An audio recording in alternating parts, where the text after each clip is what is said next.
घराच्या तुलनेमध्ये घराचा दरवाजा लहान असतो आणि दाराच्या तुलनेमध्ये त्याचं कुलूप आणखीनच लहान असतं आणि चावी तर सगळ्यात लहान असते बरं का. तीच चावी संपूर्ण घर उघडू शकते. म्हणूनच म्हणतात छोटासा पण विचारपूर्वक केलेला उपाय मोठमोठ्या अडचणी पण सोडू शकतात बरं का. त्याचप्रमाणे मंडळी, यश हे आनंदाची किल्ली नाही, आनंद हीच यशाची किल्ली असते. जसं की तुम्ही जे काही करत आहेत ना त्यावर तुमचं प्रेम असेल, तुम्ही जर ते मनापासून करत आहात ना तर तुम्ही त्याच्यामध्ये नक्कीच एक दिवस सक्सेस होताल. कारण आपल्या सातत्यात पण एक सुंदरता असते.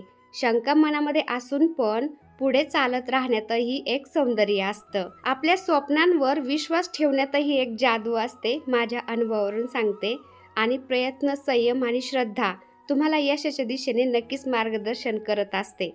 आपण जर रोज मेहनत करतोय आणि मोरपंखी स्वप्न पाहतोय ना, एक ना एक दिवस ते नक्कीच पूर्ण होतात. आणि एक मात्र नक्की ताईंनो, यशाची सुरुवात ही स्वतःवरच्या विश्वासातून होत असते बरं का. दगड फोडून जर देव घडू शकतो ना, तर मग आपण अहंकार सोडून माणूस का बरं बनू शकत नाही. आणि आपण अहंकार सोडून जर सातत्य ठेवलं आपल्या कामामध्ये ना, आपल्याला सक्सेस होण्यापासून कोणीच थांबू शकत नाही. नमस्कार मंडळी, मी छाया आपलं सर्वांचं आपल्या आणखीन एका नवीन व्हिडिओमध्ये अगदी मनापासून स्वागत करते. तर या आधीच्या व्हिडिओला तुम्ही सगळ्यांनी भरभरून प्रेम दिलं, त्यासाठी मनापासून आभारी सर्वांची. आता इथं काय करत होते मी, गुढीपाडव्याच्या सणाची तयारी चालू आहे माझी, किचन क्लिनिंग. तसं तर मी हमेशाच क्लिनिंग वगैरे करत असते, तुम्ही तर नेहमीच पाहता बरं का. पण किचन काउंटर, त्यावरच्या फरच्या वगैरे सगळं मेंचट होतात ना, ते मी वरचीवर जरा साफ करत असते. पण ह्या ट्रॉल्या आहेत ना, 1-2 महिने मिळून मी काढत असते. कधी कधी 1-1.5 महिना होतो, कधी 2 पण महिने होते. कारण किचनच्या ज्या ट्रॉल्या आहेत ना स्टीलच्या, त्या जास्त काही घासायची गरज पडत नाही. कारण भांडे घासलेले मी ओले भांडे कधीच ट्रॉलीमध्ये लावत नाहीत, त्यामुळे ट्रॉली अजिबात गंज पकडत नाही किंवा खराब होत नाही. पण ट्रॉली खाली मला वाटलं ना आता गबाळ वगैरे झाले, कचरा झालाय, तर मग मी तेव्हा त्या ट्रॉल्या बाहेर काढत असते, सगळं क्लीन करून घेते खाली. तुम्ही बघू शकता असा कचरा साचतो बरं का खाली. झाडायला लागले ना थोडाफार का व्हायना कचरा त्याच्या खाली जातो. आणि मग त्याच्यामध्ये साफ करायला पण खूप प्रॉब्लेम देते बरं का. आपल्याला ट्रॉल्या करायच्या वेळेस खूप चांगलं वाटतं, हा मला ट्रॉल्या करायच्या, सगळं जिथे तिथं व्यवस्थित राहील. पण ह्या ट्रॉल्या जेव्हा साफ करायची बारी येते ना, तेव्हा म्हणजे नाकी नऊ येतात बरं का. त्या ट्रॉल्या बाहेर काढा, सगळं व्यवस्थित ते बाहेर निघत नाही, नुसतं ते जाळ्याच बाहेर काढायच्या आणि ते वाकू वाकू पार कंबर जाते हे साफ करायला. त्यामुळे मी ह्या व्हॅक्यूम क्लिनरनी साफ करत असते, सगळं खालचं धूळ कचरा वगैरे सगळं ते ओढून घेते. त्यानंतर जे आपलं फरची पुसायचं मॉब असतं ना, त्याला कपडा वगैरे बांधते कॉटनचा, आणि मग ते ट्रॉली खालच्या फरच्या, त्यानंतर आतमधले ते चॅनल सगळं स्टीलचं सगळं मी पुसून घेते.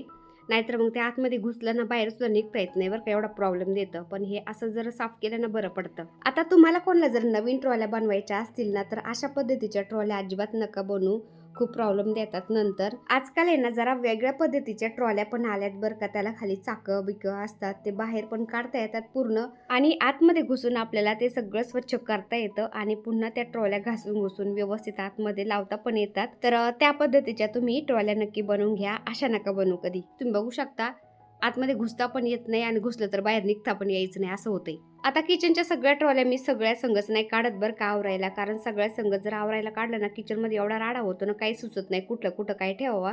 त्यामुळं मी अशा 2-2, 3-3 ट्रॉल्या काढते आवरायला. सगळं घर एकीकडं आणि आपलं किचन एकीकडं असतंय, त्यामुळं एका दिवशी जर किचन आवरायला काढलं ना तर ते आजारी पडायचीच बारी होती. आणि एकतर गरमी चालू आहे ना, त्यामुळे ह्या किचनमधल्या ट्रॉल्या वगैरे सगळं मी 2-3 दिवस थोडं थोडं आवरते बरं का. आणि आता तर मुलं पण नाही आहेत मदतीला, कारण आता आकाशचे पेपर जवळ चालेत CATचे, त्यानंतर सागरचे पेपर चालू आहेत आता फार्मसीचे. त्यानंतर फौजी साहेब जातात ड्युटीवर, राजू पण जातो, मग मी एकटीच ना, त्यामुळं मग ते आपलं हळूहळू केलेलंच बरं. नाही तर मग ते आजारी पडलं ना, जे कामं व्हायचे ते पण व्हायचे नाही, असं होतं. आता सकाळचे कामं, स्वयंपाक पाणी सगळं आवरता आवरता 11-12 वाजले होते. आणि सगळं किचन आवरल्यानंतरच मग मी ह्या ट्रॉल्या आवरायला काढल्या होत्या, कारण स्वयंपाक बिपाक झालं ना मगच आपल्याला ह्या ट्रॉल्या काढता येतात. नाही तर मग ते किचनच्या ट्रॉल्या वगैरे आपण काढणार, स्वयंपाक राहिलेला मग ते खूपच राडा होतो. त्यामुळे सकाळचं आवरून घेतलं मी, सगळं जिकडे तिकडे गेले. त्यानंतर मग निवांत म्हणलं या ट्रॉल्या आवरायला काढावा. आणि मग दुपारनंतर मी ह्या ट्रॉल्या आवरायला काढल्या होत्या ना, त्याच्यातले सगळे भांडे घासता घासता मला संध्याकाळ झाली होती बरं का. ट्रॉल्यामधले सगळे भांडे घासून मी फॅन खाली सुकायला ठेवले, ते लावून पण दिले मी संध्याकाळपर्यंत. पण ह्या बरण्या होत्या ना त्या पटकन सुकत नाही बरं का, छोट्याला ज्या मसाल्यांच्या वगैरे असतात त्या भरपूर लागत आहेत आपल्याला. तर म्हणलं दुसऱ्या दिवशी मग त्याच्यामध्ये काय भरायचं ते भरण मी. आणि ह्या बरण्या आहेत ना लसीच्या आहेत बरं का, उन्हाळ्यामध्ये फौजी साहेब नगरला गेले ना, येताना ते आम्हाला लस्सी घेऊन येतात आणि त्याच्या बरण्या भरपूर असतात ना, मग त्या बरण्या मी टाकून नाही देत, स्वच्छ धुवून सुकून त्याच्यामध्ये आपले जे कोरडे मसाले असतात ना, जसं की खडे मसाले, सुंठ, बडीशेप, त्यानंतर जिरी, मोहरी असं काही असेल ना, तर त्याच्यामध्ये मी भरून ठेवत असते. कारण छोट्या छोट्या वस्तू भरायला बऱ्याचशा बरण्या लागतात ना, म्हणलं चला ते आपण कामाला येतात. कारण प्लास्टिक म्हणलं ना, आपण त्याच्यामध्ये गरम काही टाकायचं नसतं, पण असं हे ड्राय वस्तूंसाठी ते चालून जातं. बाकीचा किराणा मी कशातच भरत नाही. किचनच्या समोर जे छोटंसं कपाट बनवलेलं आहे ना, त्याच्यामध्ये मी सगळं किराणा ठेवत असते. म्हणजे त्या किराणाकडे आपलं लक्ष जातं. कोणत्या किराणाला काही किडे आळी लागली किंवा कोणता संपलाय, कोणता आणायचं, सगळं लक्ष जातं. मी किराणा भरत नाही, पण हे छोटे छोटे मसाले वगैरे असतात ना, त्याच्या पुड्या पुड्या ठेवण्याऐवजी ना, हे छोटे छोट्या बरण्या बरं पडतं, त्याच्यामध्ये मी ते ठेवत असते. आणि ट्रान्सपरंट येतं, मग ते दिसून जातं आपल्याला पटकन. आता संध्याकाळ झाली होती ना, संध्याकाळी मी कपडे चेंज केले, तर दिवसभर ते साडीमध्ये, संध्याकाळी पण साडीमध्ये ते कसतरी होतं ना, त्यामुळे संध्याकाळी फ्रेश झाले मी, ड्रेस चेंज केला. फौजी साहेबांना आम्ही 2 चक्रा मारून आलो. संध्याकाळचं थंड हवा चालू राहते ना, थोडंसं फिरून आलं की बरं पडतं. फिरून आल्यानंतर म्हणलं आता दिवाबत्ती करावा संध्याकाळची. आणि जे वडे घातले होते ना सागरने मी, तर ते छान कडक वाळले होते. म्हणलं चला आज वड्याची भाजी बनवते आणि तुमच्याशी पण शेअर करते वड्याची भाजी. आणि उन्हाळ्याचं काय होतंय, दिवसभर भकासल्यासारखं वाटतं बरं का, पण संध्याकाळचं वातावरण आणि सकाळचं वातावरण एवढं भारी असतं ना. आणि एक आपले झाडं बिडं असतात ना, झाडांच्या मध्ये तर एकदम मस्त वाटतं. असं वाटतच नाही की उन्हाळा आहे म्हणून.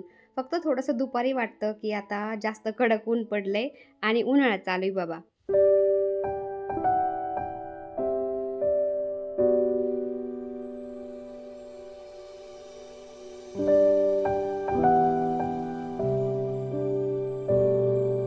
आता संध्याकाळची दिवाबत्ती झाल्यानंतर मला स्वयंपाक पण करायचा होता.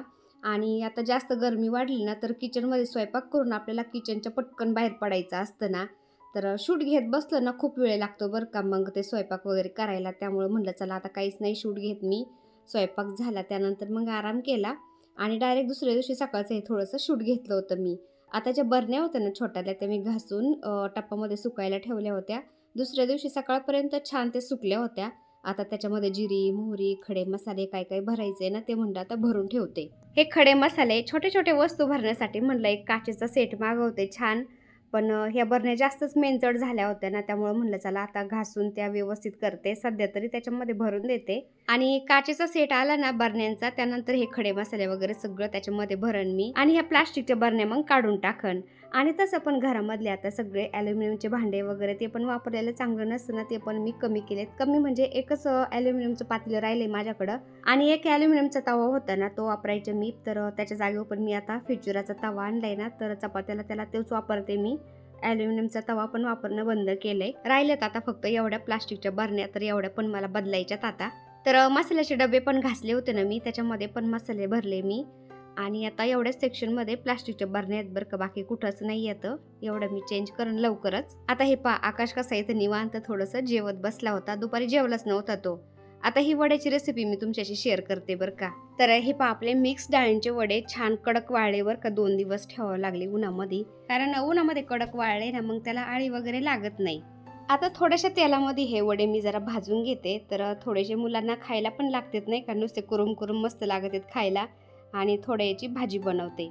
तर तेलामध्ये असे लालसर ब्राऊन कलर येऊपर्यंत मस्त मंद आचेवरती भाजून घ्यायचे, जास्त जळून पण नाही द्यायचे. वड्यांना ब्राऊन कलर यायला लागला होता ना, मी लगेच काढून घेतले. आणि ते थोडंसं तेल होतं ना कढईमध्ये, तर त्याच्यामध्येच आता 2 बारीक कांदे कापून घातलेत. आता ते थोडेसे परतून घ्यायचे. हलका ब्राऊन कलर यायला लागला की त्याच्यामध्ये टोमॅटो घालायचं.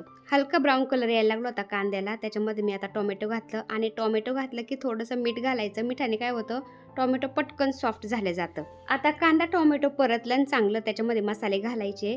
तर थोडीशी हळद घातली, थोडासा गरम मसाला घातला, धनिया पावडर, लाल मिरची पावडर, आपले जे बेसिक मसाले आपण रोज वापरतो ना, ते मसाले घालायचे. जसं की कांदा लसूण मसाला आणि अद्रक लसूण थोडंसं ठेचून घालायचं याच्यामध्ये. आता अद्रक लसूण मी थोडंसं ठेचून घातलं होतं, पण त्याची क्लिप बहुतेक डिलीट झाली माझ्याकडून की काय झाली माहीत नाही. तर अद्रक लसूण पण थोडंसं घातलं होतं, छान फ्लेवर येतो भाजीला नाही का. आता कांदा, टोमॅटो, मसाले सगळं मस्त परतलं होतं. आणि मग त्याच्यामध्ये मी अर्धा ग्लास पाणी घातलं आणि अर्धा ग्लास पाणी घालून पुन्हा थोडंसं असं शिजवून घ्यायचं एकदम तेल सुटेपर्यंत. त्यानंतर पुन्हा पाणी घालायचं आपल्याला आणि वडे घालायचेत आणि थोडंसं शिजवून द्यायचं चांगलं, वडे आपले सॉफ्ट होईपर्यंत. तर आपल्याला घट्ट पातळ कसं लागते त्यानुसार पाणी घालायचं आपण. आता चपाती बरोबर खायला लागत होतं ना, त्यामुळे जास्त काही पाणी म्हणजे रस्सा लागत नव्हता.